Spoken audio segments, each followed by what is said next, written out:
Glock 9 binigyan ng paalala ng death threat, at Donggalo nagbigay ng requirements para maging tunay na hari. Sumabog ang usapin sa pagiging king of rap sa hip-hop matapos bansagan ng Philippine Star ang rapper na si Glock 9 na isang king of Pinoy rap. At dahil nga sa balitang ito, ay marami ang ditanggap at nagalit sa panukala na ito. Nagkalat sa social media ang mga pahayag na tila hindi sumasang-ayon ang mga ito, at isa na nga ang grupong death threat. At ayon na dito ay tila pinaalala nito na ang pangalan ni Glock 9 ay pagmamay-ari ng death threat, basahin.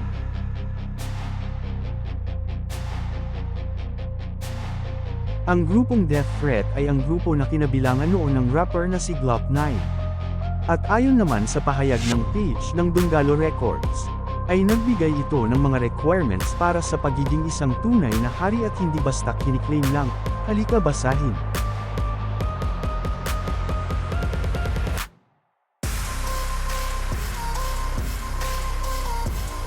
At ayon naman sa mga netizen, ay mas napaganda pa nga daw ang career ni Glock 9, nung nilaglag ito ng death threat.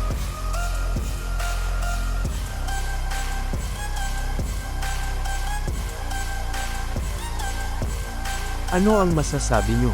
Comment na kayo sa ibaba, at mag-subscribe. Maraming salamat!